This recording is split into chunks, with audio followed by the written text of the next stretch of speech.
အိမ်မှာမနေပဲကားထဲမှာဘာလို့နေနေတာဘာထား အိမ်မသိဘူး မရှိပါဘူးကွာအိမ်မရှိလို့လမ်းဘေးနေနေတာ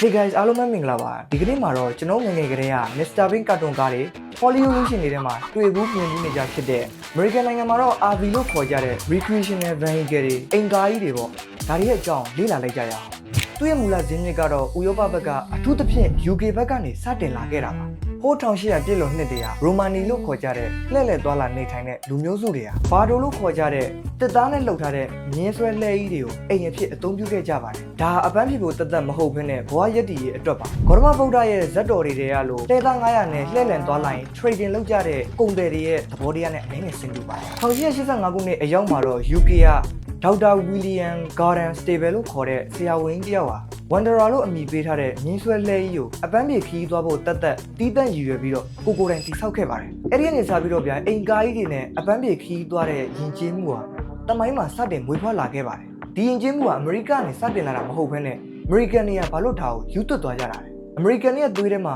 Frontier Spirit လို့ခေါ်ကြတဲ့နယ်မြေသစ်ရှာဖွေလိုစိတ်ကအပြည့်ရှိပါတယ်။ဖိုးရင်ခေတ်တည်းကအနောက်ဘက်ကိုနယ်မြေသစ်ရှာဖွေတဲ့အခါမှာအမေရိကန်တွေကခါဘာဝကန်လို့ခေါ်ကြတဲ့အမိုးပါတဲ့လှဲကြီးတွေပေါ်မှာမိသားစုလိုက်အိတ်လိုက်စားလိုက်နဲ့မိုင်ပေါင်းထောင်ကြီးကိုခီးဆက်ကြပါတယ်ဒါကတော့သူတို့ရဲ့ပထမဦးဆုံး RV ပုံစံပေါ့ဗျာ1890ပြည့်နှစ်ရောက်တော့ဒီအမေရိကန်မြေပုံပေါ်မှာနယ်မြေသစ်ရှာဖွေဖို့မရှိတော့ဘူးဆိုပြီးကြေညာလိုက်တဲ့အခါမှာတော့မြို့ပြထဲမှာပိတ်မိနေတဲ့လူတွေက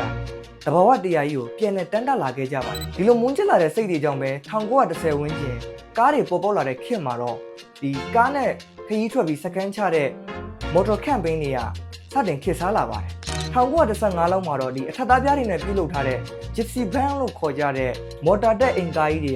ကစတင်ပေါ်လာတဲ့ American ရဲ့ RV လောကကိုလည်းအစပြိုးလာတယ်ဆိုရမယ်ဗျာ1956ခုနှစ်မှာတော့ American အစိုးရ Interstate Highway လို့ခေါ်တဲ့ပြည်နယ်တစ်ခုဖြတ်ကျော်တဲ့ Highway လမ်းမကြီးတွေကိုဖောက်လုပ်လိုက်တဲ့အခါမှာတော့ဒီ American မှာ RV ကာချာကြီးကအကြီးကျယ်ကိုပဲပေါက်ကွဲထွက်လာခဲ့ပါတယ် RV Park တွေမီးနဲ့ရေပါချိတ်ပြီးသုံးစွဲလို့ရတဲ့နေရာတွေပါအစင်းသင့်ရှိလာခဲ့တယ်အခုဆိုရင်ဗျာဒီအငိမ့်သားယူသွားကြတဲ့တက်ကြီးပိုင်းအဖိုးကြီးဖွားကြီးတွေကဆောင်းရက်တွေရောက်ပြီဆိုရင်အေးမြတဲ့တောင်ပိုင်းကနေဒီနှွေးထွေးတဲ့မြောက်ပိုင်းစီကို snowbird တွေလိုပဲရွှေ့ပြောင်းနေထိုင်ကြသလိုလူငယ်တွေကလည်း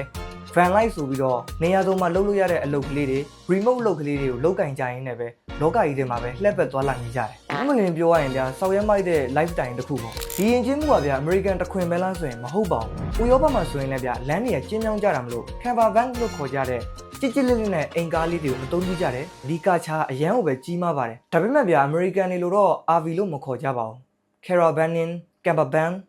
motor home အဲဒီလိုမျိုးတွေတော့ခေါ်ကြတယ်။ Australia မှာဆိုရင်အငိမ့်သားတွေကဒီအင်ကားလေးတွေနဲ့ပဲနိုင်ငံအနှံ့လှည့်လည်သွားလာနေကြတာမလို့ Grey Nomads လို့တောင်မှချစ်စနိုးနဲ့ခေါ်ကြပါတယ်။အာရှမှာဆိုရင်တော့ဂျပန်ပေါ့ဗျာ။ဂျပန်နိုင်ငံမှာဆိုရင်လမ်းလေးတွေကသေးတာမလို့ခေတ်ကားလို့ခေါ်ကြတဲ့ခါးသေးလေးတွေကိုအင်ကားတွေဖြစ်အောင်ပြင်ဆင်ကြတာ။ဒါမှမဟုတ်ခိတ်ကံပါလို့ခေါ်ကြတဲ့ကြီးလေးလေးအင်ကားလေးတွေကိုအသုံးပြုကြတာမျိုးရှိပါတယ်။ဒါပြင်မှာ Michino Eki လို့ခေါ်ကြတဲ့လမ်းဘေးနားနေစကန်တွေမှာခရီးတစ်ထောင်နိုင်နဲ့ပဲနိုင်ငံအနှံ့ခရီးလှည့်လည်သွားကြတဲ့ကာချာအရန်ကိုပဲခစ်စားနေခဲ့တာပါ။နေဦးမြအင်ကားလို့ဆိုလိုက်တာနဲ့ဗန်ကားသေးသေးလေးတွေတစ်သားနဲ့လှုပ်ထားတဲ့အိမ်လေးတွေလိုပဲမထင်လိုက်နဲ့ဒီ RV လောကမှာဗျာဒေါ်လာတန်းချီတန်တဲ့ကားကြီးတွေလည်းရှိနေပါသေးတယ်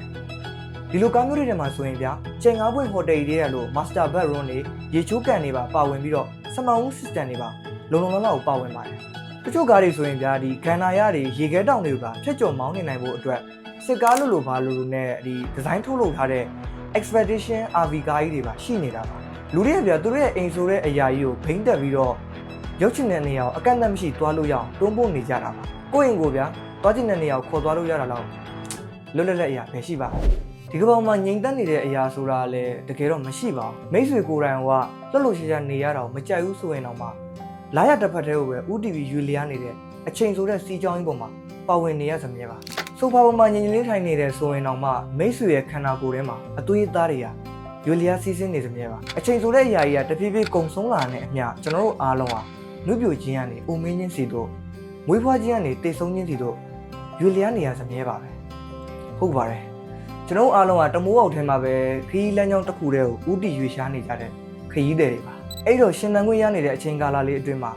မလိုအပ်တာတွေနဲ့အချိန်ကုန်နေပါနဲ့ပလိန်ထိုင်နေပါနဲ့မိတ်ဆွေကိုယ်တိုင်အတွက်မိတ်ဆွေရဲ့ပတ်ဝန်းကျင်အတွက်မိတ်ဆွေရဲ့နိုင်ငံအတွက်အကောင်းဆုံးစူးစမ်းလိုက်ကြပါ See you guys